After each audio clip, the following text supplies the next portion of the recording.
and I are 32 and 33. We've been married for 4 years, and a little over a year ago had our first baby, Ella. I know his last relationship was pretty serious, but one of them cheated on the other and they broke up. That's about all I know. When I gave birth to our baby, we hadn't talked much about names, and my husband said, "How about Ella?" I thought That's it was his ex-girlfriend's name. 100%.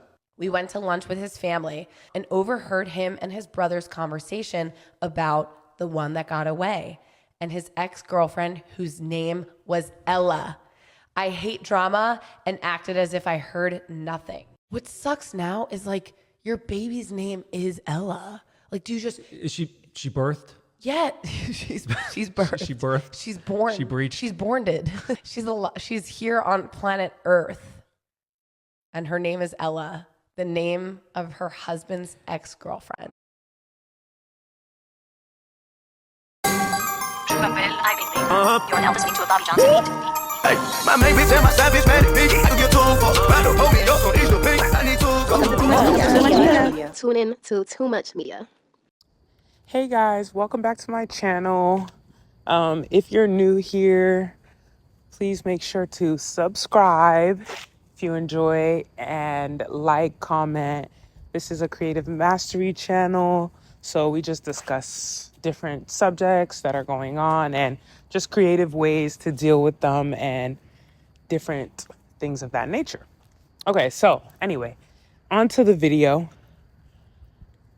Today we're going to discuss the video that I clipped in the beginning of what would you do if you found out that your firstborn child is named after your significant other's ex. And I'm just thinking like, okay, at that point the baby's born, the baby already has the name. We have to start thinking. We have to start having some creative solutions to this issue. First of all, is that even something that like a relationship can recover from? Because to me, that screams, you will kill me one day. Like that screams, you will leave me in a ditch with no water and watch me starve and suffer and laugh while you eat above me. Because like, okay, of course you didn't lie to me point blank, because I never would think to ask you, hey, is this baby named after any of your exes before we named the baby? Who would think to ask that? And secondly, but in a way, that is a lie of omission, because you know that if I knew that, that would not go down. Like, that's not happening. That's an insane thing to accept. Be like, oh yeah, I know you were in love with that girl. That's no problem. You can name my baby after her. Like, who's going for that? Nobody.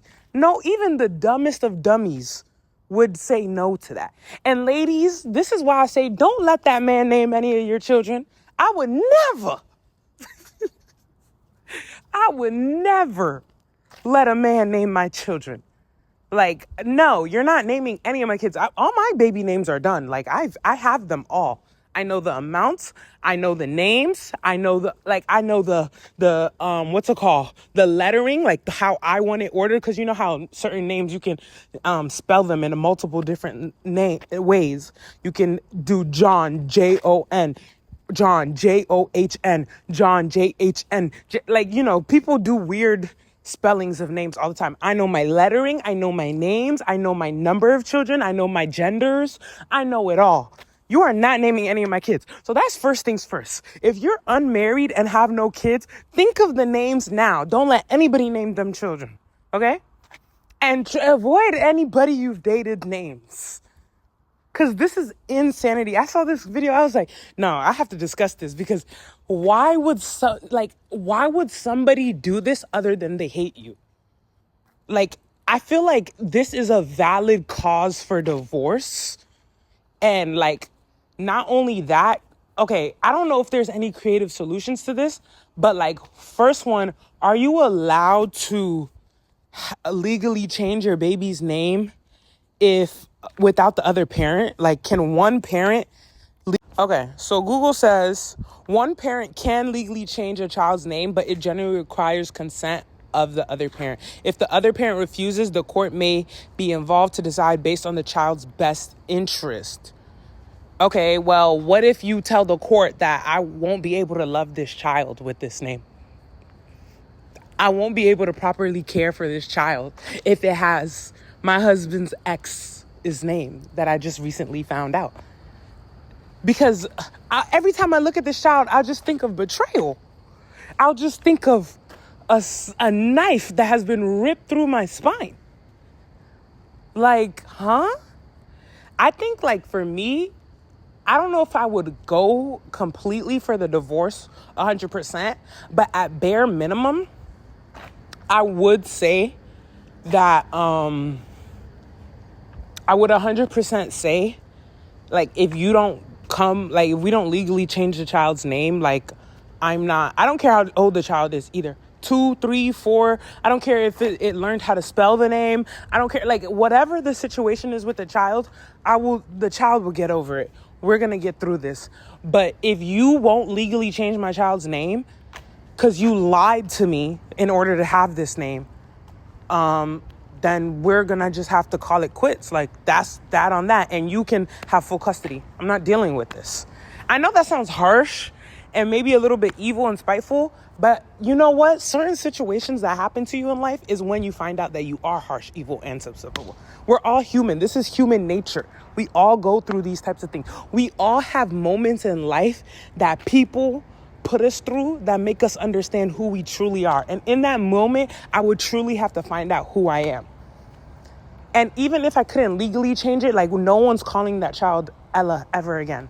If you call my child Ella, I will cut you off. Like, I don't know. It's that deep to me. Like, this is a story of deep, and utter betrayal. How could you do this to somebody? How can you marry someone? And I think that too, this is like a case of, like, be very, very careful who you marry and watch out for signs that the person that you married actually doesn't love you or like you even. Forget love you, like you. Because I feel like, to me, this is a sign that, oops, I made a mistakey. My bad. I didn't know he hated me. It's time to go. Run. I feel as though I know, like, people are try to be quite forgiving and are, like, you know, try to, like, not have their lives be uprooted off of others' mistakes, because in life people will make mistakes, but I don't believe that mistakes should always be forgiven. I believe some mistakes show a subconscious hatred that people have for you that they won't allow themselves to admit to because they like to think of themselves as a good person. Because the world is so, like, you know, cut in half of, like, this is how good people are and these are how bad people are.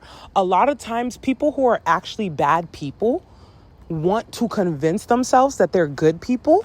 So they'll continuously do things to rationalize in their brain how they're a good person while doing evil and spiteful things to people.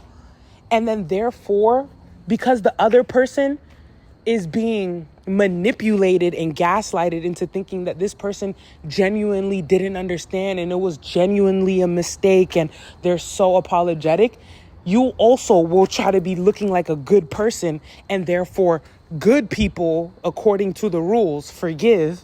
And so you're forgiving things that person who's actually a bad person, but trying to rationalize in their head that they're a good person, is trying to convince you is a mistake. You'll say, oh, mistakes are supposed to be forgiven. No, I believe that in order for you to reach where you're trying to get to in life, you can't forgive a lot of mistakes. Most mistakes are not truly mistakes. They might be consciously a mistake, but underlyingly, if you were able to navigate through people's brains, you would understand that most mistakes are made purposely. That majority of the times, mistakes are never actually mistakes. They are rationalized in the person's brain of, how can I pass this off as a mistake? I think people think that far ahead. I think a lot of people think, okay, I want to do this, but I know it's going to be looked at as bad. how would I have to do this in order to, if I am caught one day, convince everybody that I truly didn't understand the consequences of my actions? Like, that's how evil people are. They will literally sit there and pre-think of how to convince you later that they truly don't hate you when they do. But they don't want to out loud say that they hate someone. But they also hate you so much that they want to be around you in order to reenact their hatred. Isn't that evil? Because why else would you do that to someone? And then have them find out in this manner. This is such a heart-wrenching thing to find out, because it's literally your baby. Like, you're walking around, like, parents use their babies as their biggest flex. Like, have you ever met a parent? Do you see how they act? They literally don't have anything to talk about once they have kids. Their biggest flex in life. You will meet a neuroscientist and they will spend an hour talking to you about their kids. Like, ma'am, you are a whole neuroscientist. Why are you telling me about these raggedy ass kids? I mean, just to say, you will meet like people who have accomplished the craziest thing, and their favorite thing to talk about is the fact that they have a child. So it's like, why would you make my biggest flex like into like somebody who like is literally your past lover? What? Huh? Excuse me? Tell me you hate me without telling me you hate me. Like, this, I feel like, is a great example for people to understand how manipulative people are, truly. Like, how human nature breeds a type of very slow and like very well thought out ways to avoid outwardly speaking your truth. It's like, I'm never gonna tell you that I love somebody more than you, and that I can never love you to the maximum level of love that you deserve. So I'm gonna do sneaky things other than tell you, so that you can tell yourself. So then that way, when you say it to me, I said, I never said that, but you did everything else to show me that's how you feel. You did everything else. And I know that this isn't in, religious texts of like Christianity, Islam, or Judaism, like, the big three of like a valid cause for divorce, but it should be. It should be. I feel as though lies of omission is equivalent to cheating. Because if you will lie to me by omission, then like later when it's like something dire, like something more severe, you'll also lie to me by omission about something else. You are lying to me about an ex-lover's name for my child. Does that sound like a man who wouldn't cheat? And cheating is under of like valid reasons for divorce. So it's like, that's equivalent to me. It's like, you haven't done it yet. Maybe no one has lured you or like been a good enough reason for you to cheat. But if you were presented the opportunity and the right circumstances, makes it clear to me that you would do it. So why? And this also makes me question the question of, should you wait for someone to enact an evil or like bad thing towards you before you rid them in your life? Like, if you can tell that someone has the characteristics based off of past things that they've done, that they would do something to you, is it like unfair to say like, oh yeah, I'm getting rid of you now before you do something that technically you've never done yet, but I'm worried you will, so I'm leaving before you do? Like, is that fair? Because for me, 100%, I think that is. I feel like you should look at even the smallest things people do. Like that whole orange peel theory of like, if you ask your partner for an orange, will they peel the orange for you and give it to you? Or will they just give you the orange point blank? Or will they slice it for you? Or what type of orange would you give me, Especially if you know you're the type of person not only to even peel the orange, but also take off, those little white lines that oranges have all over them, that if you're real nitpicky, that you sit there and you take off every single little tiny white line part of it before you eat it. Like, if you're that type of person who would even do that for your partner, and you have a partner who won't even peel it for you, this is an uneven match, It's like, this is not something that, like, screams the level of safety that is needed for a lifelong marriage.